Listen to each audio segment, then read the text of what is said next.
from TMZ. Kid Rock enjoys a Bud Light? Pussy. So apparently Kid Rock was spotted at an event at the Sky Deck in Nashville Thursday night at Colt Ford's show drinking Bud Light.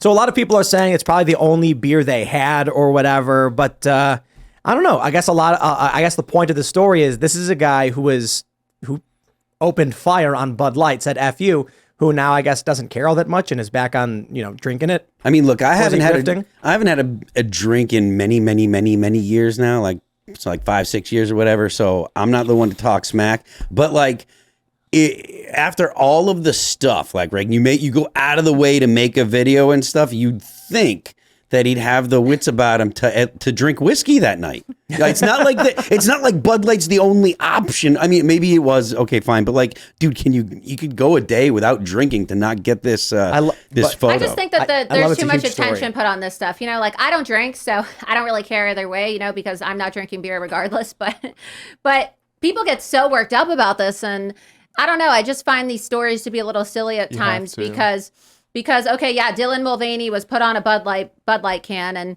yeah, it's not exactly tasteful that Bud Light had an entire marketing campaign that was trying to force transgenderism on the public, but the obsessiveness, right, of like the right on this issue, it's just I just feel like these are distractions, and there's a lot more important issues in our country. I understand you can boycott them, but the media, right? They'll fixate on it. They'll talk about it, but they're not talking about other things that matter. There's so many stories that go unreported every single day because, especially the right, they have this obsessive nature and this obsessive quality in latching onto things, and it's like, okay, we get it. Okay, it's kind of tired now. We can move on to other things that are more important. We can move on to other things that are also more important. I think this is the most important thing. Mm-hmm.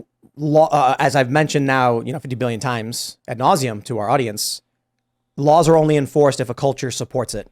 So the reason why police refuse to enforce the law against these adult sex shows that they're inviting children to is because television, Walmart, Amazon, and all their libraries and all the small businesses are putting up the flag saying, this is what we want.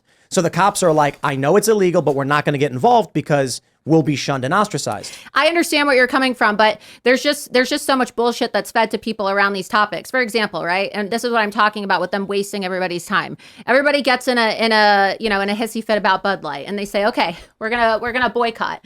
And then it's like all these viral videos of popular politicians coming out with videos, like Ron DeSantis, for example, right? He sat down with Benny Johnson, who had his camera crew come with Ron DeSantis and was like, oh, so Governor, what's your favorite beer? Oh, I really like a Guinness. I really like Guinness, and I'm not going to drink Bud Light anymore. Well, yeah, okay, I think that Bud Light's in the wrong for pushing transgenderism onto the public. Well, guess what? Guinness also, okay, had an entire marketing campaign where they had a TV commercial marketing Guinness beer, and it was a teenager at a Christmas celebration. You can even pull up the commercial too so people can see it. Type in Guinness transgender commercial, and it's about a grandfather who sees, right, I remember this one. I think it's his grandson, and I guess the grandfather was like a secret cross-dresser, then realized that's J&B whiskey. Yeah, whatever it is. But it was a Guinness. There was a Guinness. J&B whiskey commercial.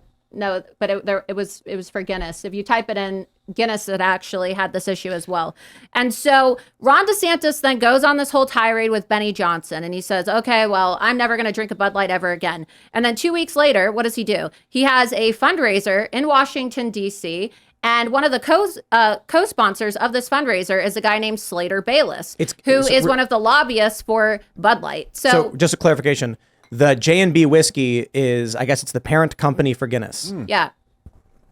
Right. So he's saying, roast on Guinness. Rag on Guinness. So my point, but it goes to show you they're just not that educated. If you're going to do a boycott on something and you're going to take such a hardline stance and you're going to be like, oh, I'm going to be against Bud Light because they're pushing transgenderism, actually, have the intellectual motivation to go investigate whether these other companies are pushing this. It's embarrassing. And it just shows, how we deserve better as voters and as the American people. We deserve better than politicians that are going to try to win our votes by saying that they're going to boycott Bud Light because they're against transgenderism. And then they're going to have a closed door, slimy DC fundraiser with the lobbyists of the manufacturer of the child castration drugs and the manufacturers of all these, all these Bud Light, for example. I hear the left making that same point, right? It's like, don't you know all these other brands do pride stuff and you silly conservatives are just focused on Bud Light?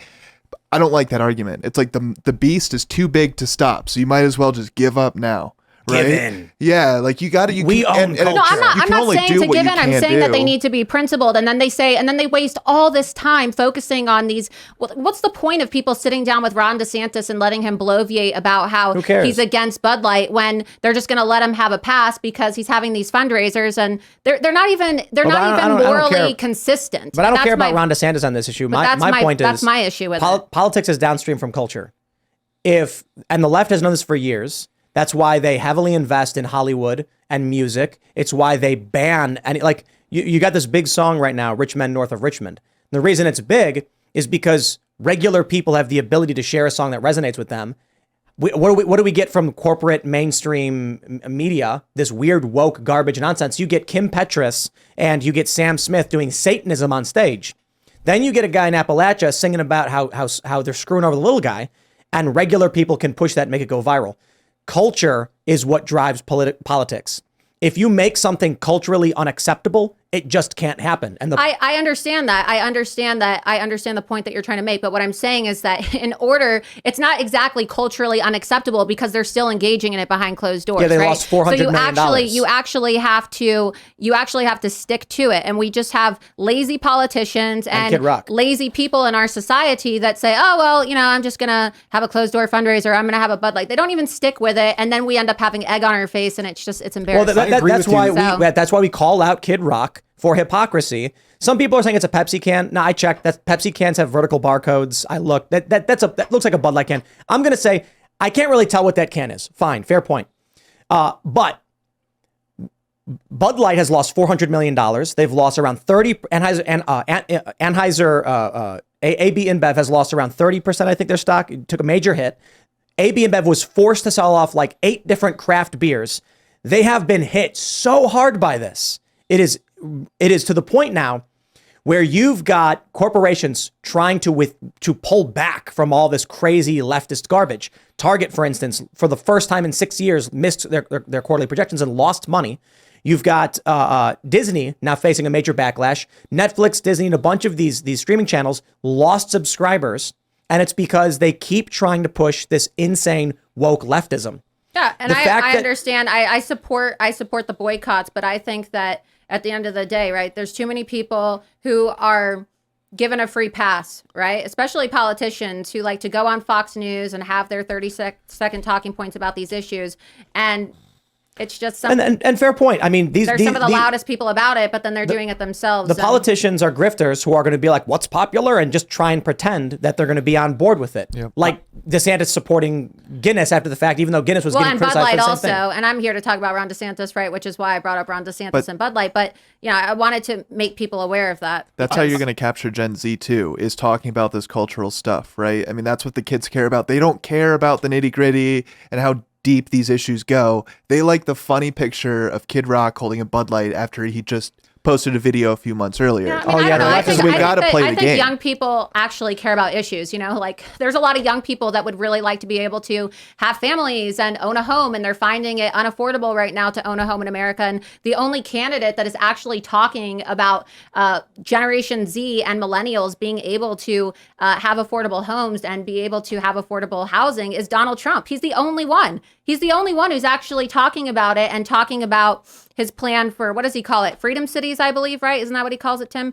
His freedom cities, so that young people in America can also experience the American dream. I don't like this idea that, it's just young people consumed with TikTok and culture. There's a lot of young people that care about the economy, that care about the fact that by 2045, do you know that Generation Z is the last generation in this country that's going to be majority white?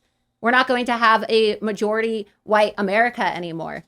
So what I'm saying is that we are being. What is the race that the people have to do with Well, what I'm talking about is that we're being replaced, right? So people have talked about replacement theory, and they've talked about the fact that we've been invaded. We've had an immigration invasion into our country that is changing our culture. So you're saying that politics is downstream from culture, but nobody seems to care about the fact that immigration is fundamentally transforming the traditional culture of our country. Right. And there's young people that care about that. Not all young people are. People that are coming to the U.S. that are wicked conservative. We've lost our culture. Right. So the racial component I don't see as mattering. Thanks for watching this clip from the Timcast IRL podcast. Hang out with us live Monday through Friday at 8 p.m. and become a member over at timcast.com for uncensored, members-only shows exclusive. Thanks for hanging out, and we'll see you all next time.